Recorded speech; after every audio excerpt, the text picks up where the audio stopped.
Hello ladies and gentlemen, this is Blue Maximer and I'm here checking out Baseball Riot, which is the sequel to Tennis in the Face by 10 Tons.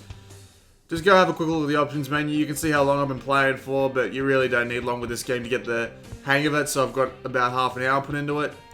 And we've got just your typical settings here. You can turn down your stick sensitivity, but I haven't even touched that. I haven't even touched those controls, so I don't really think it matters. But anyway, here we are. This is a map of Baseball Riot.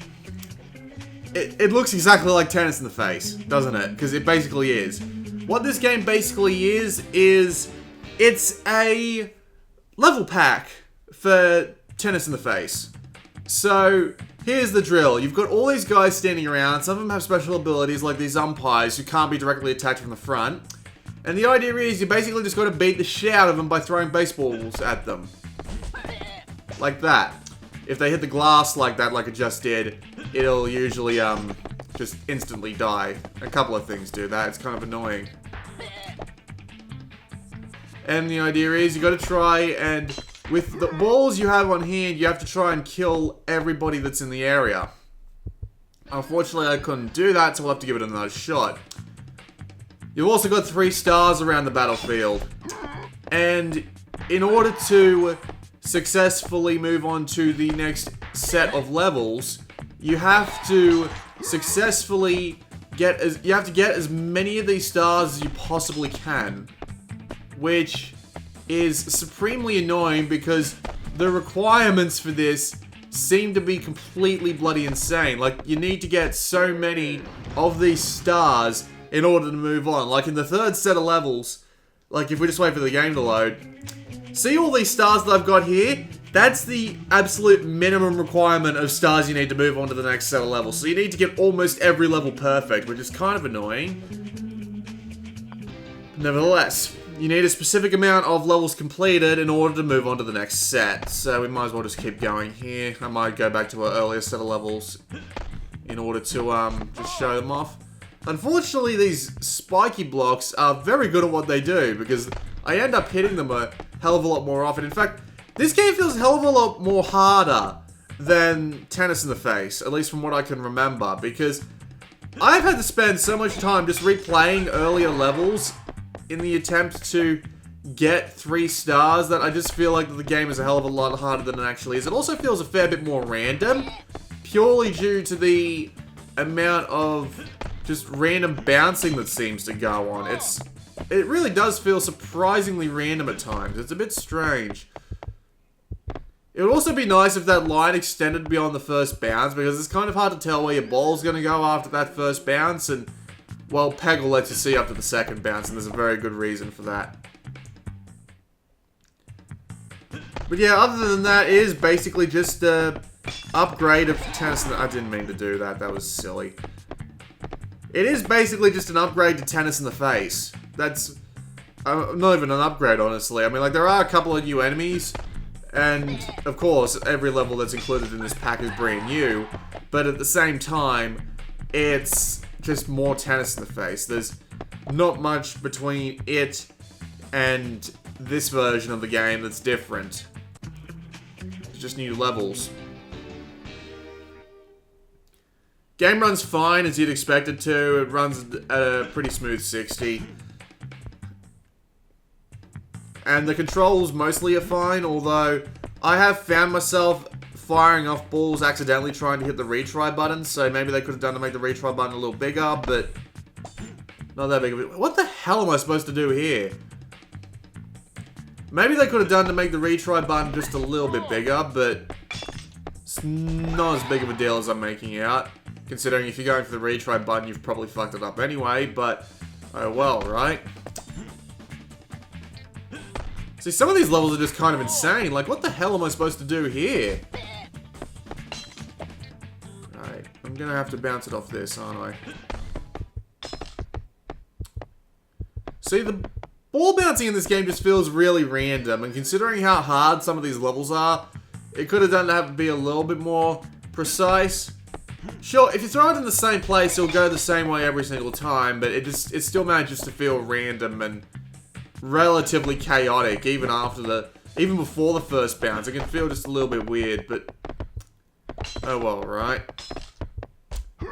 Fortunately, it doesn't count if you get all 3 stars. You have to get everybody. And that's just kind of annoying, honestly. Like, the appeal of these games, they're meant to be, like, easy to sit down and play. Or at least that's what I believe. And Baseball Riot just feels a bit too hard to play casually, at least in my personal opinion. Because some of these levels are just surprisingly difficult. I'll go back up to the 3rd set of levels where we can play something a little bit different. At least in my personal belief, these games are meant to be easy enough to play while you're doing something else, like say listening to a podcast, and this new version of it just seems to be a bit too hard for that personally, but then again, this might just be me sucking at everything I attempt because, you know, this is me we're talking about. I don't really see the point of having the game require you to get so many stars in order to move on to the next region. Like, if you've beaten enough levels to get to the padlock, you're probably good enough at the game to move on to the next set of levels anyway, and yet they require it for some reason. I don't know. Didn't mean to fire that because I'm an idiot, but whatever.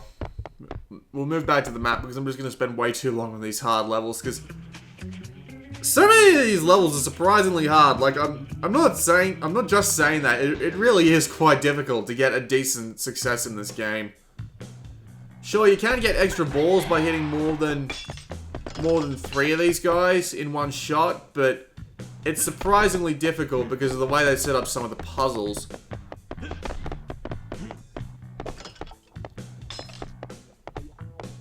So you, like, wish me good luck trying to get the bloody balls in here.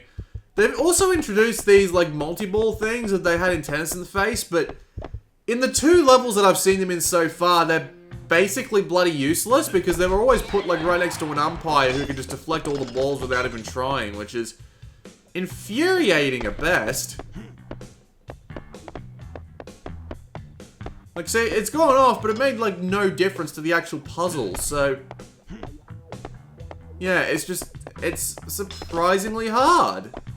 I don't really know what else to say about it. It's just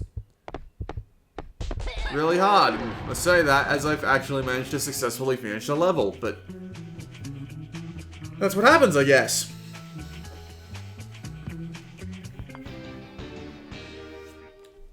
You do not own my balls.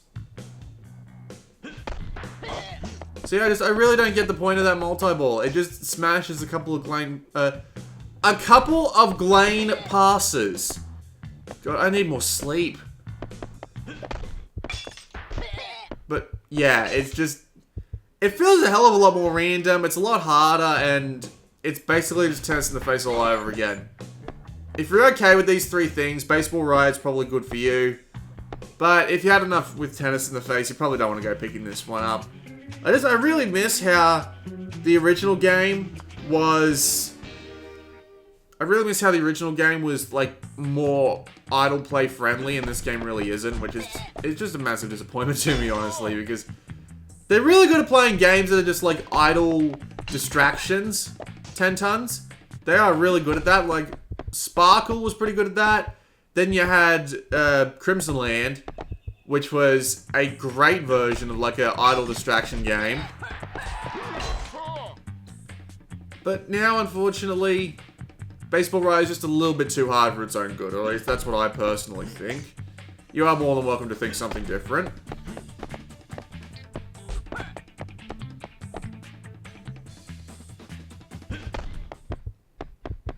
I tried.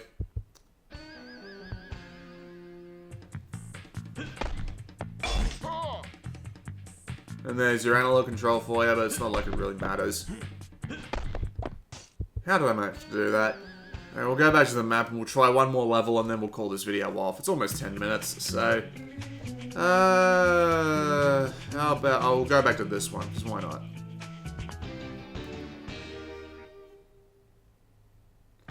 This game's available for $5 on the PlayStation Store, and you will get the PlayStation 4 version as well if you buy it. So it's not really that much different from any other 10 tons release. It really isn't bad, it's just... Bloody hell. It really isn't bad. It's just, like, it's just more tennis in the face. That's all there really is to it. I mean, you do have all these different missions that you can do to get things like trophies, and the stadium here shows you your overall stats. It's just more tennis in the face. If that's what you want, great, here it is. This has been Blue Maxima, and I'll see you all next time.